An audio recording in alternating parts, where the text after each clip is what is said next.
Hello, everyone. Welcome to this episode of the Higher Ed Geek Podcast. This is episode number 10 with Ariel Tan. So she's a collaborator for the blog. Wrote a couple blog posts before, which we'll include in the show notes, and she was also a guest on the Student Affairs Collective podcast in the recent past after I had left, but we'll include that episode in the show notes as well. But really enjoyed this chat. She brings a unique perspective to the show here with her love of anime and having grown up in China. So definitely some cool stuff to check out in the show notes, but just really appreciate Ariel's time. And without further ado, after this brief message from our sponsor, this is episode number 10 with Ariel Tan. It's an honor to have our good friends at SwiftKick be a sponsor of the podcast because I've seen their work firsthand and it's truly unlike any student leadership training I've experienced. They've been voted Best Student Leadership Program unprecedented 5 times, so you know they must be doing something right. As a bonus for our listeners, SwiftKick is giving a $500 discount off their normal speaking fee if you mention Higher Ed Geek when you contact them. I highly recommend their trainings for your campus, as your students will be talking about it for months afterwards. It's really great stuff. Check them out, swiftkick.hq.com, to learn more, and let them know I sent you. Now, back to the show. It didn't connect the dots, I guess, because I remember you... when we had collaborated a couple of those blog posts and stuff being out in California, but now you're out here on the East Coast, so that's finish your first semester. And it's also cold, so I've been trying to adjust to that as well. Yeah. I guess how you liking it? I don't know how much you'd been out here on the East Coast, but yeah, it's like, I guess, the first semester of just living here, the first semester of like graduate school and just being immersed in all that. So I guess how's it all been treating you? I must say, it's an interesting journey because I feel like coming to the East Coast is like a secret destined journey to rediscover my roots, because I'm originally from northeastern China, where it actually gets colder than here. So I grew up there for 12 years, but I don't remember it being cold. I just remember it being winter, because when I was younger, my parents would always like bundle me up. So right now as an adult, I have to deal with the cold on my own, which is a completely different experience. In terms of living in the city, to be very honest, I'm mostly just like going to school, going to work, trying to maintain like a nice self-care routine. I do like the big city feel. Public transportation has definitely been a plus compared to California, where you can't really get anywhere unless you have a car. So that's nice. Yeah. I think always when it's getting cold, I have just like denial until it's like really kind of like deep in winter. Like it's like steadily getting colder. I'm just like, I'm fine. And just like a hoodie or like a light jacket or whatever. And just like, no, it's cold. It's like, just like when you're a kid, like, your parents are always just like, I'm going to like make you like overly bundled just to be safe. And like, they're just kind of just taking care for you. And you're like, okay, cool. Like, yeah. It's probably like the biggest change just in kind of your day to day. Yeah, it's just the different climate.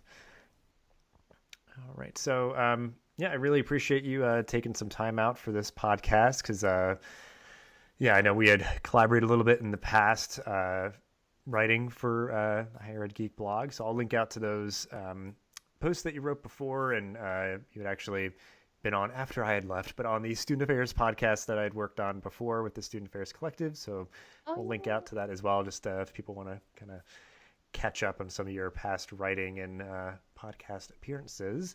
Sure. But if you just kind of want to give the kind of quick version of kind of who you are and how you got to be where you are today, just so kind of folks know a little bit more about your background. Okay.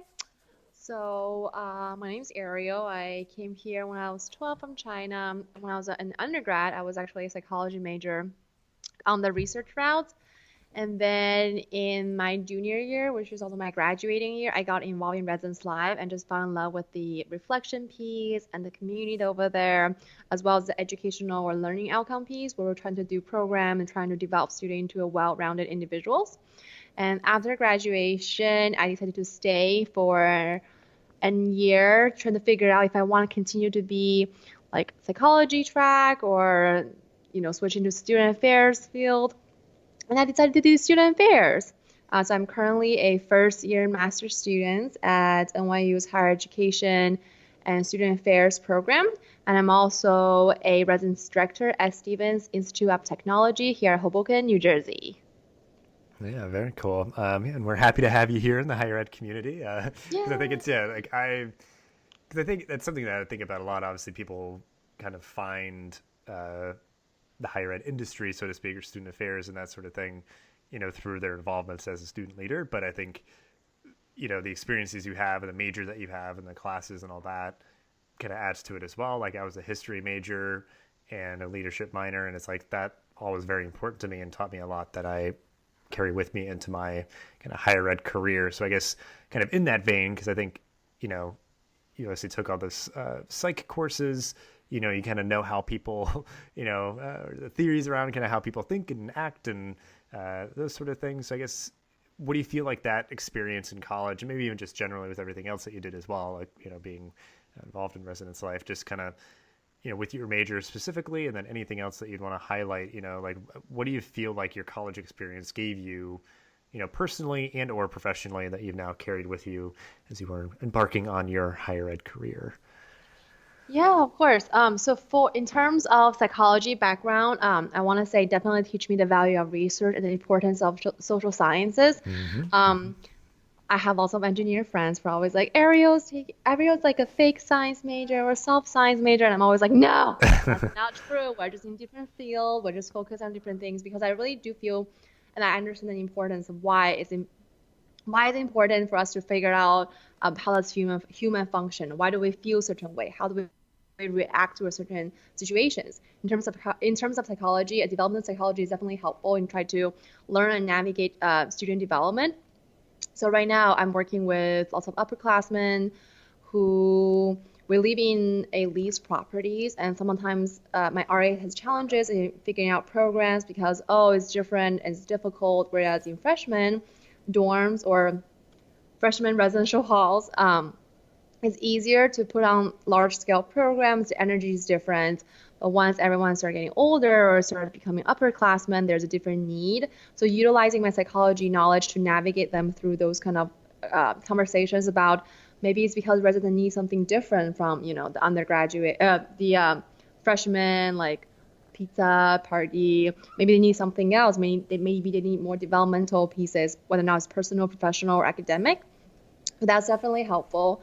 In terms of research, I also really value the assessment and evaluation aspects of higher education, which is something that I'm really, really interested in doing now, because it's really hard for you to illustrate something that's not intuitive without data. And a good example that I have for that is the misrepresentation of females in media. So it's really hard to draw that connection without having data in terms of how that makes female feel and how that relates to people's self-esteem and self-worth. So definitely value that as well. In terms of personal, I took my undergrads at UC San Diego. And I want to say we have a really unique college system in which we have 6 independent colleges within the university. Each college has its own theme. It's supposed to be like Oxford style. So each college it was built for like its own theme. And ours, which is Revelle College, was built on the theme of being a Renaissance scholar. So we are supposed to learn a little bit of everything with a focus on humanity courses. So that was our writing course. And in that particular series, kind of in sort of changed my life, along with the psychology courses, because it's really trying to engage us into thinking, what does it make human human? What does it make what is a human experience? What does it mean to be happy? What does it mean to be sad? And that kind of reflection practice really helped me to learn about critical thinking, as well as just through the reading and learning of historical events, trying to kind of navigate myself or find my place in the current society and trying to figure out, like, again, what does it mean to be human on a larger scale? But I think those couple aspects is really important for me, and then directly relates to the work I do, because overall, when we talk about student development, it's trying to find out who they are, trying to help them have helping skills, learn something beyond the numbers and calculations that academics usually talks about. Mm-hmm. Yeah.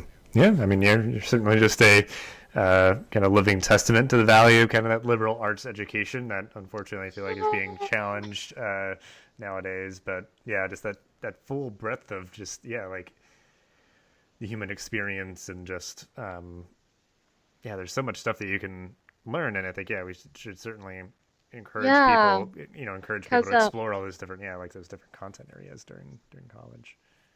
Yeah. in my well, I just finished a course in Foundation of Higher Education. Um, we were learning about like liberal education, evolution of higher education, because it was like a history-based class. Hmm. And I started reflecting on the idea how we I feel like growing up, we always have identity that other people gave us. So you are a sister, you are a daughter, you are a high school student, you're a middle school student. And then once you get out from college, you are, um, whatever professional field you're a banker, you are a scientist, you are a analyst, you are a student affairs professionals. But people don't really think about who am I without all these titles and social connections. And I think that in a way makes people unhappy because once you're extrapolating all these social connections, who are you at its raw form is something I'm really, really interested in engaging more people to think about and reflect about. There probably will never be an answer, but I think having that kind of awareness will help to ground you, given the changes in life and changes in pace, and just overall your growth as a young adult. Yeah. Yeah, I mean, it's something we all need is just a little self-awareness, and I mean, it's just a continual pursuit of, aligning our lives with our values and kind of just being at peace with the things that happen to us, and that, I mean, and in college, it's just you're thankfully in an environment, where that's nurtured a bit more, where we're hoping to help people to get along moving forward in that pursuit. It's a very personal journey. It's not going to look the same for one person to the next, but and like you said, like, because I think we all need help sometimes with any number of things, and like you're saying, especially in the residence life context, like I'm certainly guilty of this as well. Like we can like paint ourselves in a corner of just assuming like, oh, upper class students, like, they don't want to go to programs, like they don't need us or something. And it's like, no, they just don't need the things that you may be thinking as like a one size fit all, like you said, just like sort of like fun social things just to get people together because, you're new to the university and you don't know anybody yet. It's like, okay, you've been here maybe, 3 or 4 years. You need more, help with other things of maybe navigating resources, preparing for graduation, kind of just building, life skills and stuff. Like I feel like I've seen those kind of things be be a bit more helpful. So it's like just kind of sometimes getting out of our own heads and challenging assumptions that we have. So the students who are upper class students would still come up to programs. They just need to be the right programs and also at like the right times and the right places. But but that's really cool. I mean, again, you're just kind of bringing this unique perspective to your work in higher ed, and I'm sure that's just going to continue to sort of blossom and flourish as you learn more about everything through your grad program. Hopefully. I guess, and I guess for where you're at right now, sort of what if it is like a particular class or now kind of working in a more, I guess I don't know if it is like, is your role now at where you're working as a resident director, is that technically like a full professional role, or is it classified as more of like a graduate assistantship? I guess like how deep in it, I guess now, are you that you've kind of moved over here and started grad school? Yeah. So it is classified as a grad assistantship Okay. because so I work 25-hour week and I take 12 units. I'm a full-time student at NYU. In terms of like what I actually do, one of my main role is, well, three of my main roles are program advisor, so help my RAs to come up with programs, RA supervisor, so supervise RA, and I just finished my first round of evaluations. Yay! It's fun And then stuff. and third one is just office management as well as a minor judicial process. So, doing contact cases, hearing students, and also being on call. But I think that's kind of expected when you're in res life. Yeah. Respond to crisis, which has been a great experience because I've always been interested, and I feel like I've been a receiver in when I was a student leader on campus, or just being on the other side observing it. But now I'm actually doing it. It's a completely different experience, and I really, really like it. But yeah. Gotcha. Okay. Um, And so, yeah, you've kind of got all that going on, just with your kind of professional life and going to school and everything. Certainly, it's a lot to balance. But I guess in the free time that you have and when you want to relax, what are you kind of geeking out about currently? And the things that you've discovered recently, or things that you've always been into, just sort of like anything, I guess, that you're using to help relax when you do have the time. So yeah, I am a gamer, and as of now, given the limited amount of time that I have, I use League of Legends to de-stress, which some people will be like, but the community is so toxic, and then why do you de-stress over it? My argument is I do really, really well in the game and in my day on victory, and then I feel better. So video games has always been something that I'm geeking about. I'm a PC player because I didn't grow up with console. Besides League of Legends, Overwatch is also really fun, but my computer is crapping out. Oh And after no. that, yep, I don't have a good graphics card for that, which is why I bought a new laptop. There Yay, you it's go. coming from Black Friday. Um, Other than that, I also really like to play but don't have time is like Civilization 5. I really like strategy game, but it just takes too long Oh to yeah. finish it. Don't Starve Together is a really cute game. It's about survival. Everything about the game is just cute and a little bit gothic too. I really like the game as well. My first favorite game is actually RPG games. It's called Chinese Paladin. It is a Chinese game, and it has, I want to say, 7 or 8 series that came out. But again, because I don't have time, so I can't play. Another thing that I really wish I can do more is watch more anime or read more anime, just because that's something else I really, really enjoy doing, but have limited amount of Yeah. time. Yeah, but Hmm. no, I'm kind of in exactly the same place though with like how I like the game anymore. It's just like those bite-sized chunks of like, because sort of the my understanding, kind of one of the direct rivals of League of Legends, but Heroes of the Storm. Because Mm, yeah, and then yeah. like Overwatch, my understanding is similar kind of model where it's almost like bite-sized chunk gaming, where it's like, okay, I'll play a game, it takes me like 20 or 30 minutes, and like, yeah, I'll just play like two or three, and then Mhm. go about the rest of my day or something. Yep, you Um, don't have to invest time because with Civilization 5, like my whole day just gone. Like I wake up, I start playing, I went to bathroom twice, and then it's dark, and I was like, oh God. And I'm yeah. still not winning. Why is this happening to me? Yeah, yeah. Well, hopefully, I guess with the winter break here, you'll have a little bit of time to nurture those hobbies, and yeah, that mixture of stuff that you've always been into, or some other more recent discoveries. But yeah, and I know actually one of the posts you wrote about was about League of Legends specifically. So I guess maybe even if it's just that and kind of elaborating on that, but just like those hobbies and things that you've had over time, how have they kind of positively contributed to your life? Have they just purely been hobbies? Have you built like kind of bonds and communities through those, or I know certainly the strategy games kind of just help. I think with kind of critical analysis and just sort of just thinking a different way. But like, yeah, anything you can think of just sort of how those hobbies that you have kind of positively contributed to your life. Sure. So besides the de-stress part, in terms of playing video games, the post I wrote was how I like did the research based on misrepresentation about the misrepresentation of female gaming characters and how it affects females' self-esteem or self-regards. Mm-hmm. Um, for me, I think video games, especially role-playing game, is a really easy way to teach young kids about perspective taking. Because I grew up playing RPG. I remember I have this distinct memory of me being 5, and I will stand next to the computer, and my dad will be playing that Chinese Paladin RPG game. I will try to follow him and ask him a bunch of questions about who are these people, what are you doing, etc. And then when I play it, I start getting into the game plot because when I was younger, everything was just about like fighting and winning.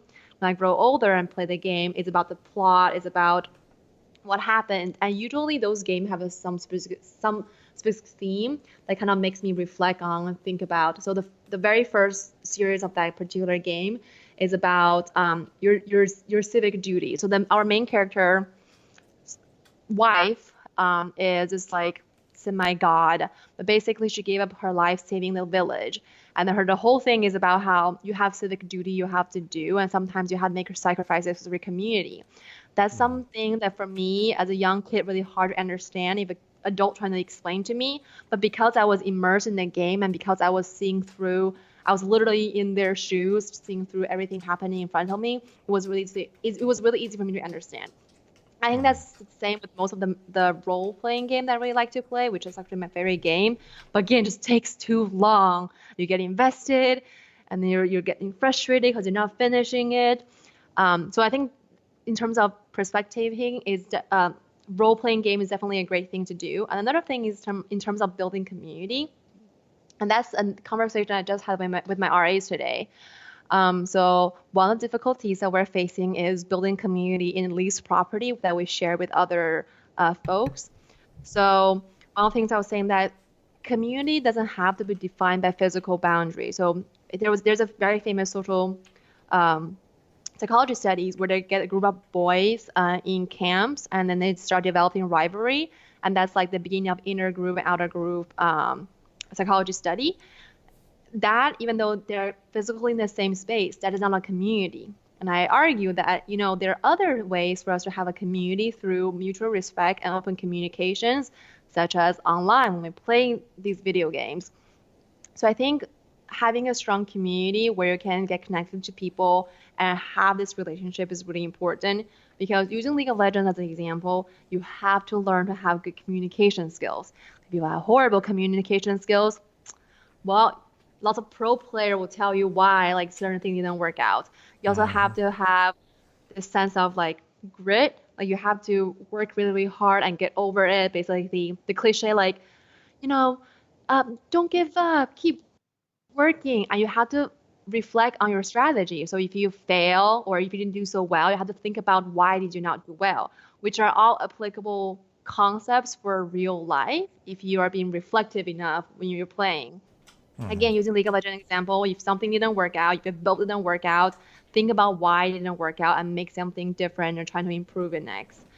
And lastly, in terms of anime, which is another very important thing for me, um, I wrote a post about in terms of having mentors and role models, and I think that's a really big positive contribution that can be derived from anime characters. In China, we have a phrase saying, in translation, it basically means like don't forget your original goal or don't forget your original intention. Like, why are you doing this? Don't forget that. And I think that's what's happening with majority of the anime characters, that they hang on to a sense of innocence. They try so hard to protect your innocence and challenge the status quo, and they become the change they want to see. And in a world, as we grow up older, we have to become more realistic. And sometimes it's disappointing, but I think having someone that you grew up with, aka the anime characters, and remind you, don't forget your original intention and don't be afraid to be the change you want to see. It's always something positive and like heart, warming for me. Yeah, like what you're getting at there. Yeah, because I can't think of anything like in particular, but I'm sure I played a lot of games that had themes that uh, there sort of could be like role models and taught me things almost without me realizing it. And sometimes, like you're saying, like now, like you're far more aware of stories and you're going to get sort of the narrative and sort of what they're trying to get at a lot more apparently. Mhm. But So you know how like yeah. people will be like, "Oh, I learned this from like I got inspired, you know, by like talking to someone with lots of wisdom, or like from reading a book, or like you learn some life lesson through a like XYZ." For Mm-hmm. me, I learned life lessons through playing video games and reading manga because or watching anime, because when I was younger, my parents aren't home all the time, so I had to kill my time somehow. Mm-hmm. And they never really have conversations about these kind of topics with me, and I had to kind of like figure it out and in a way learn on my own. And again, so I think they definitely serve me as a positive role model. I might not realize it at the moment, but in reflection, it definitely really helps, and it makes me really happy that like, oh, like I grew up with Naruto, or like he's literally growing up with me because now he's a dad and I'm like in graduate school. Yeah. Yeah, that's great. Yeah, because yeah, it's like the good ones are gonna have like a good sort of core to them in that way. Because I think certainly they can still be enjoyable. Like there's some games or comic books or anything like that that you know are a little more shallow and they might just be fun things to read, but there's not like a good heart or core to them. Um, So yeah, it's nice when yeah, you can have ones that like stick with you. I guess other than that, yeah, I mean, if there's things, I guess all those things that you mentioned, obviously, are things that we'll sort of make note of in the show notes. Let's see, anything else that you're reading, watching, listening to that you want to just give a tip of the hat to in the show notes, or like stuff that you are looking forward to perhaps coming out soon? Sure. I well, I'm currently playing the League of Legends because kind of like you said, is my de-stressor. Because it's a quick game. Usually, is it should be around like 40 minutes, 30 minutes, and it's not lots of investment. Um, One thing I didn't mention that I'm also kind of like geeking about is palace drama, which is this. Again, I made this name up actually because I don't know the Chinese translation for it. Basically, it's a specific type of drama dash novel that takes place in ancient time. And it's about like politics and a little bit love and mostly conspiracy theory about like overturning a government or like some sort of hatred is going on or like redemption or revenge, blah, blah, blah, blah, blah.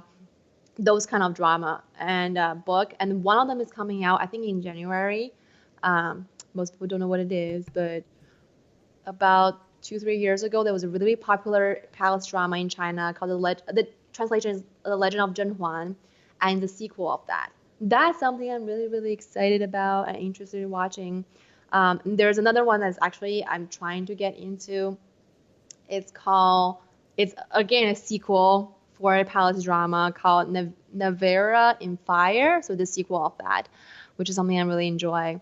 Um, I'm also I don't know this person's name in English in terms of translation, but he's known to be a fantastic director. He's the one who directed um, Perfect Blue as well as Paprika. So I'm trying to watch his film. Hmm, He's a gotcha. Japanese director. I'll find the name and then we can add it in the notes. Be like, this is who Ariel's talking about. Yeah. Well, I guess that's something now I'm curious about is because I guess there's, you know, just the essentially the pop culture of like China and stuff. And, you know, I mean, you spend a good chunk of your life there. Is it easy to like get that stuff here or like, I guess, and I don't know if it's all like available digitally and like it's pretty accessible. Like, because I know that's just a whole layer of like sort of how a lot of people discovered like anime here back in the day. Like it was just this really tough thing of like, you know, people just manually dubbing on their own and then sharing it out. And like, obviously it's a lot more formalized now and there's a lot more exporting of like Japanese stuff. And I guess, yeah, I guess how easy for it, you know, because some of it like doesn't even seem, I guess, like to have like a direct translation and stuff. So they maybe haven't really like marketed it for Yeah, yeah, necessarily like an definitely. English audience. Yeah. So like how like accessible is the stuff that you obviously enjoy to consume? Like, is it hard for you to get access to it? No, actually, which is something I think is really ironic because most people know that YouTube is banned in China, but at the same time, I'm talking about like a lot of like main TV stations and like just like large accounts will have YouTube accounts and they will upload their show here so people overseas can see it, like myself. So I've always kind of been like, I don't understand how this works, but I guess it's working because again, if you just on YouTube just look up all these names, it's there, which is how I get access to it. In terms of translation, I I don't know. I want to say that there are lots of websites. If you look for like Chinese drama, Korean dramas, or Japanese dramas, they will have like a team, and I want to say it's all volunteer based, similar to your anime thing, where people will put out translations for that.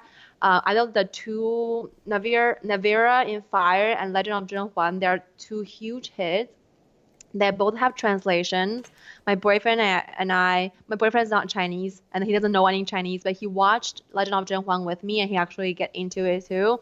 So I think is in terms of, is there a formal translation and marketing? No, but I think that as a fan base and given that there's a large Asian Chinese communities overseas, that there's some sort of movement.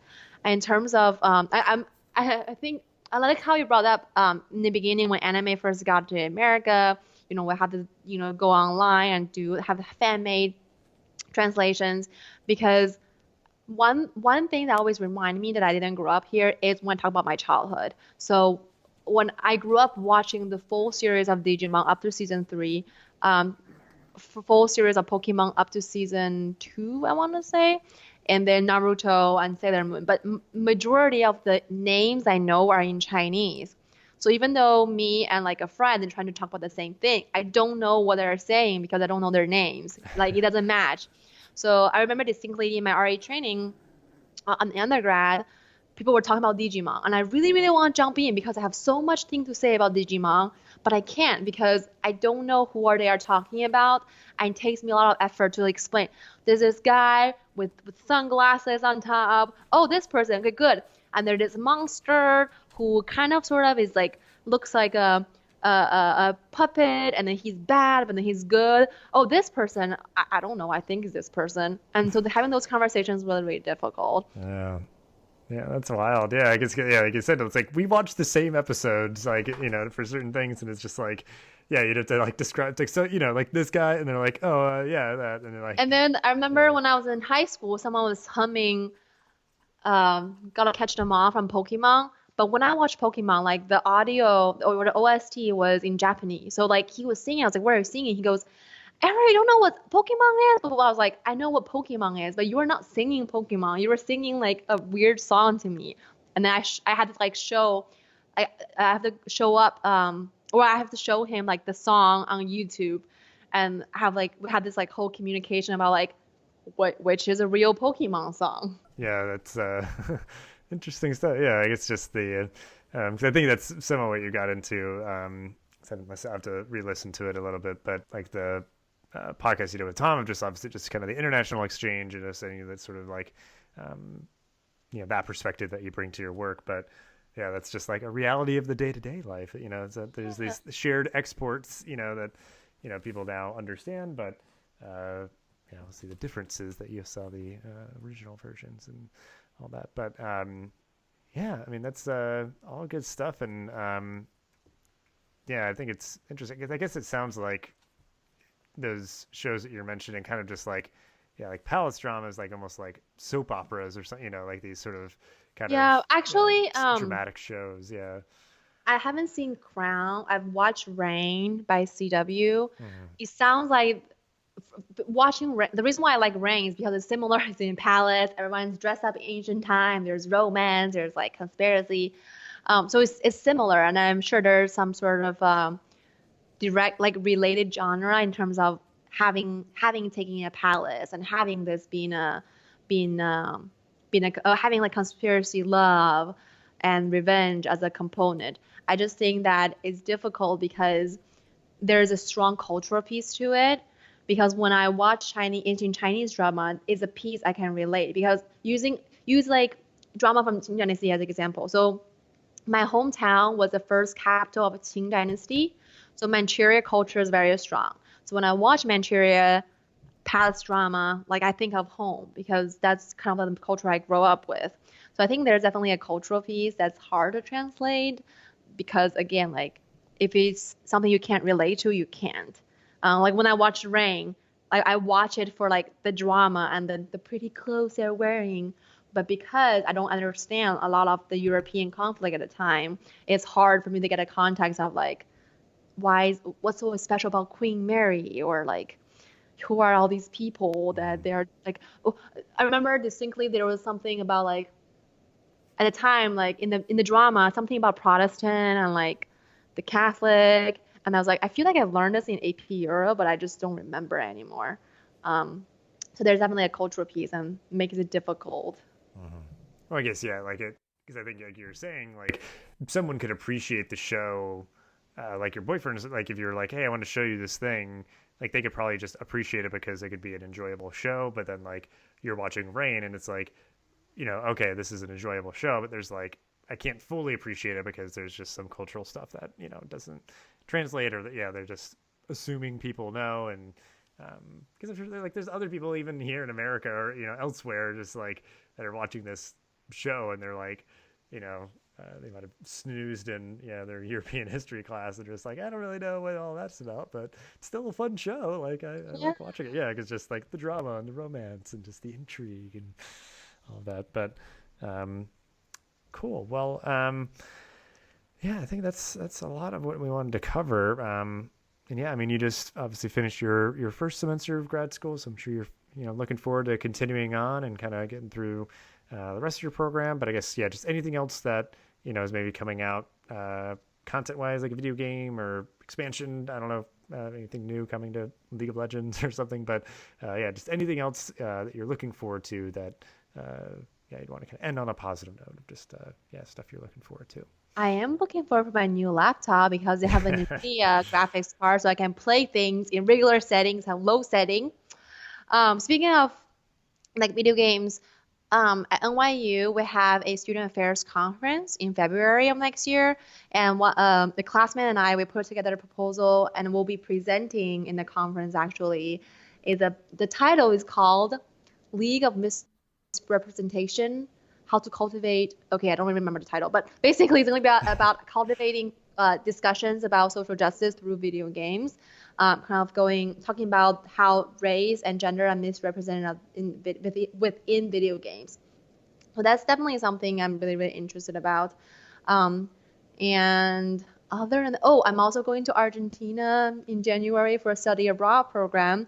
We'll be learning about visual culture and memory. Basically, see how does our visual information affect our memory because memory is plastic. We'll be looking at the dirty war in Argentina and draw a parallel with 9/11 here in the U.S. And one of the things I like about it is because I really believe I really believe that whatever we receive and process as a young child will shape our memory of our childhood as well as who we are as adults. Which kind of going back to like how video games taught me so much. So kind of see how does the show that I watched when I was little, how does that in a way shape who I am? Like using anime as an example. I love anime, but again, just don't have time anymore. Yeah, I mean that's all good stuff, and yeah, I guess just like a good conference presentation like that of just like something that you're really interested in, like that's always a lot of fun. Like I haven't presented formally in a little while, but there's sometimes where like I presented because like I was almost like really strongly encouraged soon as like, oh, I'm not really like super into this, but I'll just do it to do it and represent our program or our university or something. But yeah, if you can talk about a thing that you're into, and that's just kind of like certainly what I like to highlight on this podcast, just that alignment of like your strengths and your interest of just like like you said, like your appreciation of research and data and all that, and like quantifying things, because yeah, you could say a lot of things just anecdotally, which are true, but if you can really like add to the credibility of like, yeah, I've tried to quantify this, I've really looked into it, or I've talked to people for qualitative information, that sort of thing. Yeah, well, so that's just going to continue to serve you. But yeah, I mean, I guess that'll be kind of your kind of holiday gift here, getting your new laptop, which is always exciting. I do kind of need a new computer as well, because yeah, I play Heroes of the Storm on my computer and it runs fine, but it is on kind of like some of the lower settings. It's just like this, my laptop I've had for a while and works fine just for like my day-to-day stuff, but like obviously need some kind of power graphics to get the good stuff. But yeah, I mean that's all cool, good stuff here. We'll link out to everything that we mentioned in the show notes, like your previous blog post, your other podcast episode you did, and then yeah, just everything else that we mentioned that we can find links to, I guess, if someone you might be able to find. But yeah, so yeah, just really appreciate your time and you kind of highlighting your story and your journey and the things that you're into, and yeah, just appreciate your kind of unique insight and perspective on things, and appreciate you just being a collaborator. Again, I just kind of thought of people who sort of kind of get it, just the higher ed geek thing. Yeah, so yeah, happy you're just one of we those people. did. Yeah. So yeah, just appreciate your time, and yeah, just have a good rest of your night. Yeah, thank you for having me. I have like again, like higher ed geek is something I really would like to talk about because I think it's very important like aspect of me or identity of mine. So I'm really happy to share my experience with you and thank you for reaching out. And I wish you a happy holidays and Yeah. have a great night. Thank you. Yeah. Enjoy your break and yeah, just have a good rest of your night. All right. Bye. Bye. Thank you so much for listening to this episode of the podcast. Please rate, review, and subscribe so you'll never miss an episode. Thanks again for listening, and I'll see you in the next episode of the Higher Ed Geek podcast.